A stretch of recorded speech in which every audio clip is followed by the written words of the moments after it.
नमस्कार विद्यार्थी मित्रांनो. परवा जी आपली टेस्ट सिरीज झालेली आहे किंवा आपला जो पहिला पेपर झालेला आहे, तर त्या अनुषंगानं काही गोष्टींच्या बद्दल चर्चा करण्यासाठी आज मी आपल्या समोर आहे. तर बऱ्याच लोकांच्या रिएक्शन्स आल्या की पेपर मॉडरेट होता सर आणि चांगला होता. अ, काही विद्यार्थ्यांच्या बाबतीत असं झालं की त्यांना ते वेळेत कव्हर करता नाही आला आणि काही एक्सेप्शनल केसेस असे होते की सर आमचा वेळ शिल्लक राहिला. तर आपण या गोष्टींविषयी थोडी चर्चा करू.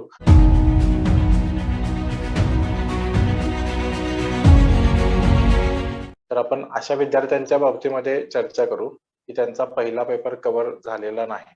ओके. सो हे बघा, की आपले 5 टेस्ट होणार आहेत. तर त्यातील हा पहिला टेस्ट आहे, पहिली टेस्ट होती. तर याच्यामध्ये तुमचा जर पेपर कव्हर झालेला नसेल, तर याचा अर्थ असा होतो, की तुमचं टाईम मॅनेजमेंट कुठेतरी चुकत आहे आणि या गोष्टी तुम्हाला कळाव्या हा उद्देशच ह्या टेस्ट सीरीज अरेंज करण्यामागे आहे. तर आता तुमचा जर टेस्ट पेपर जर कव्हर झाला नसेल किंवा पूर्ण 100च्या 100 प्रश्न तुम्हाला सोडवता आले नसतील किंवा तेवढा वेळ पुरला नसेल, तर त्याचा अर्थ असा होतो, की एकतर तुम्ही मेंटल एबिलिटी किंवा मराठी इंग्रजीमधील पॅसेज जो पार्ट आहे, तर या 2 भागांवरती तुम्ही गरजेपेक्षा जास्त वेळ खर्च केलेला आहे.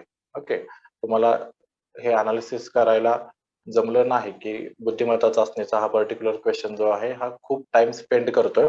आपण सध्या स्किप करून पुढे जाऊ, नंतर वेळ राहिला तर सोडवू किंवा पॅसेजमध्ये सुद्धा जेवढं काही 5 क्वेशन्स सोडवण्यासाठी जेवढा वेळ देणं आवश्यक आहे, जनरली 5-6 मिनिटं तुम्ही देणं अपेक्षित आहे. तर तेवढ्या वेळेमध्ये तुम्ही कव्हर न करता तुम्हाला तिथे 10-15 मिनिटं लागलेली असण्याची शक्यता आहे.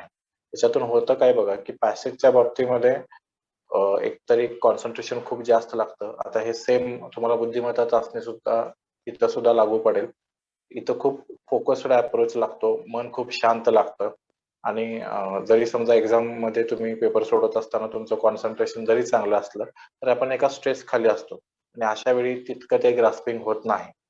तो इथं तुम्ही जर गरजेपेक्षा जास्त वेळ घालवला, तरी त्याचा आन्सर बरोबर येईलच ह्याची शाश्वती नसते आणि बुद्धिमत्ता चाचणीच्या बाबतीमध्ये समजा जरी आन्सर तुमचं बरोबर आलं, तर जेवढा तुम्ही वेळ त्याला स्पेंड केलेला आहात, तर तेवढं वेळ तुम्हाला नंतरच्या क्वेशनसाठी कमी मिळणार आहे. मॅथ्समध्ये किंवा काही रिझनिंगच्या क्वेशनमध्ये किंवा डायरेक्शन दिशा दर्शन करणारे वगैरे जे क्वेशन्स आहेत, तर अशा क्वेशन्समध्ये बघा खूप कमी वेळेमध्ये तुम्ही त्याचा आन्सर देऊ शकता. समजा अशा क्वेशन्स तुम्हाला जर वाचायलाच वेळ नाही मिळाला, तुमचा स्कोर जो आहे तो खूप कमी येणार आहे. ओके. तर तुम्ही आता पहिल्या पेपरमधून हेच शिकणं अपेक्षित आहे, की तुमचा नेमका वेळ कुठं जातोय. ओके.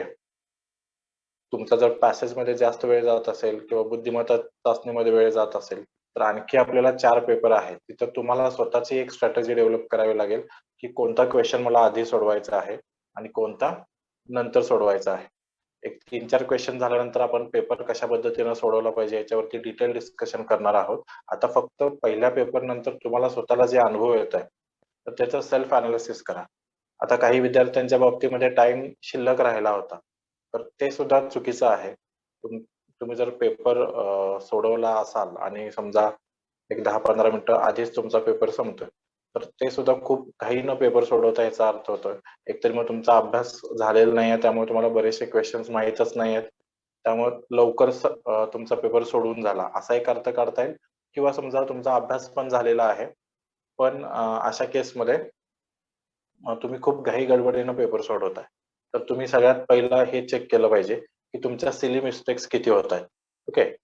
समजा तुम्ही एवढा फास्ट पेपर सोडवलेला आहे आणि एक 10-15 क्वेशन्स असे आहेत, की जे तुम्हाला माहीत होते. फक्त तुम्ही घाई-गडबडीत वाचत असताना कोणते विधान सत्य आहे, च्या ऐवजी असत्य आहे किंवा उलटं बरोबर आहे किंवा बरोबर नाही, असं पूर्ण सेंटन्स न बघता घाई-गडबडीने लगेच ऑप्शन्सकडे गेला आणि टिक मार्क करून आला. पण विचारलं तर होतं, की बरोबर नाही. तुम्ही बरोबर आहेला टिक करून आला. ओके. असे काही सिली मिस्टेक्स झाले असतील किंवा तुम्ही OMR शीट सोडवताना 5व्या नंबरला 5व्या नंबरच्या समोर क्वेशन नंबरच्या समोर तुम्हाला गोल करणं अपेक्षित असताना 6 नंबरला गोल केला किंवा घाई-गडबडीमध्ये काही 1-2 पेजेस वाचायचेच राहिले. तर असं काही सिली मिस्टेक्स तुमच्याकडून होतायत का? हे तुम्हाला ऑब्झर्व्ह करावं लागेल.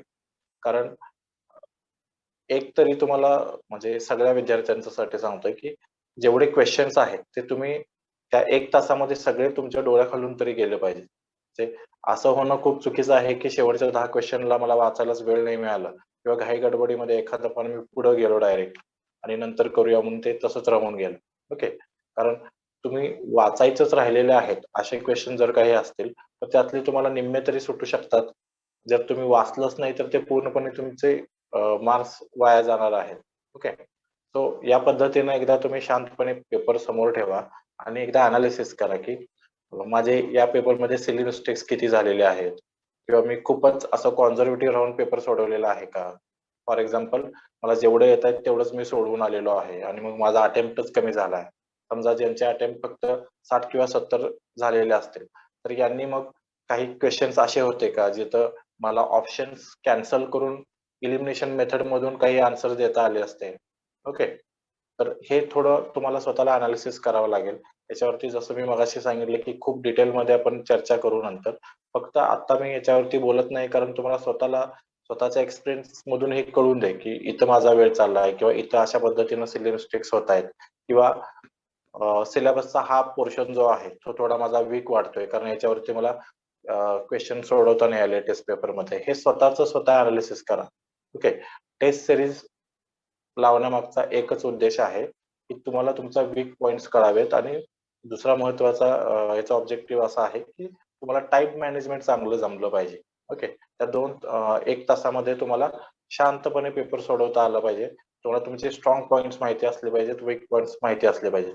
टेस्ट सीरीजला जो रिस्पॉन्स आलेला आहे, तर म्हणजे अगदी पहिल्यांदा आपण हा टेस्ट सीरीज सुरू केलेला आहे आणि पहिल्या अटेम्प्टच्या कंपॅरिझनमध्ये खूप चांगला रिस्पॉन्स आहे. आणखीनही तुम्हाला जर टेस्ट सीरीज लावायची असेल, जर कोणी लावली नसेल तर अजूनही तुम्ही लावू शकता. जर तुम्हाला कोणाला फ्रेंड्सला वगैरे रेफर करायचं असेल तरी रेफर करू शकता. नॉट नेसेसरी की तुम्ही एक्सलन्स ॲग्रीकल्चर अकॅडमीचीच टेस्ट सीरीज लावली पाहिजे. तुम्ही कुठलीही टेस्ट सीरीज लावा. फक्त तुमची प्रॅक्टिस होणं महत्त्वाचं आहे. जसं मी सांगतोय की अगदी शेवटच्या दिवशीपर्यंत जर तुम्ही फक्त वाचतच राहिला, तर ही काही डिग्री एक्झाम नाहीये. ओके. ही कॉम्पिटिटिव्ह एक्झाम आहे. त्यामुळं तुमचं रिव्हिजन होणं, तुमचं त्या एम-सी-क्यूला तुम्ही कम्फर्टेबल असणं, हे खूप महत्त्वाचं आहे. काही विद्यार्थी बघा रिटनमध्ये खूप एक्सपर्ट असतात. तर त्या कंपॅरिझनमध्ये त्यांना एम-सी-क्यू बेस्ड एक्झाम्समध्ये चांगले मार्क्स पडत नाहीत. तर हे टेस्ट सीरीज सोडवणं किंवा मॅक्सिमम एम-सी-क्यू सोडवणं हा त्याचा पार्ट आहे, की तुम्ही त्या सायकॉलॉजीमध्ये, त्या सेटअपमध्ये उतराल. ओके. सो याचा मॅक्सिमम एडव्हांटेज घ्या. फर्स्ट पेपरचा जो रिझल्ट आहे, तर आता जसं आम्ही आधी तुम्हाला सांगितलं होतं, की जसे सेंटर्सकडून पेपर्स येतील तशा पद्धतीनं ते आम्ही सॉफ्टवेअरमध्ये टाकून तुमचा रिझल्ट लावतोय. अ, पुणे सेंटरच्या बाबतीमध्ये 1-2 दिवसामध्ये रिझल्ट लागेल. बुकबद्दल सुद्धा खूप एन्क्वायरी येत आहेत. जसं मी Telegramला तुम्हाला अपडेट दिलं होतं, की 4-5 दिवसापूर्वी सगळ्या ज्या प्रती आहेत त्या सगळ्या संपलेल्या आहेत. त्यामुळे तुम्हाला ते सध्या बुक स्टॉलमध्ये पण अवेलेबल नाही आहेत. इव्हन Amazonला पण अवेलेबल नाही आहे आणि ऑफिसमध्ये पण आता प्रती शिल्लक नाही आहेत. पुढच्या 1-2 दिवसामध्ये सेकंड एडिशन येते. तर त्याच्यामध्ये आल्यानंतर त्याबद्दल सुद्धा तुम्हाला अपडेट दिलं जाईल. तर तुम्ही ते घेऊ शकता. Okay. So back to our topic. ज्यांनी जॉइन केलेलं आहे त्यांनी टेस्ट सीरीज सिरियसली घ्या. ज्या त्यावेळी टेस्ट सीरीज द्या. तुम्हाला तुमचा अभ्यास कुठपर्यंत आहे हे लक्षात येईल. दुसरा एक पॉइंट सांगायचा राहिला. तुम्ही ऑनलाईन असाल किंवा ऑफलाईन असाल, तुम्ही जर जेन्युइनली सोडवला असाल पेपर आणि तुम्हाला एक 35% किंवा मार्क्समध्ये बोलायचं असेल तर 75 ते 100 च्या दरम्यान सध्या जर तुमचा स्कोर येत असेल, तर तुम्ही वेल ट्रॅकवरती आहात.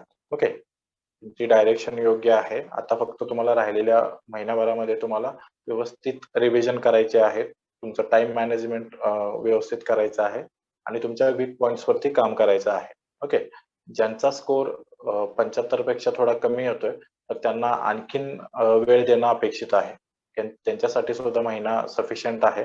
फक्त तुम्हाला थोडं पुश करावं लागेल. जर असं होत असेल, की तुमचा अभ्यास चांगला आहे, फक्त तुम्हाला ते पेपरमध्ये मार्क्समध्ये कन्व्हर्ट करता येत नाही, तर तुमचं टाईम मॅनेजमेंट बघा. अ, त्यातले तुमचे वीक पॉइंट्स कुठले आहेत बघा. कुठल्या सब्जेक्ट्समध्ये तुम्हाला मार्क्स कमी पडतायत. जे स्कोरिंगचे सब्जेक्ट्स आहेत, मी वारंवार तुम्हाला प्रत्येक व्हिडिओमध्ये सांगतोय. त्या स्कोरिंगच्या सब्जेक्टला थोडं फोकस करा.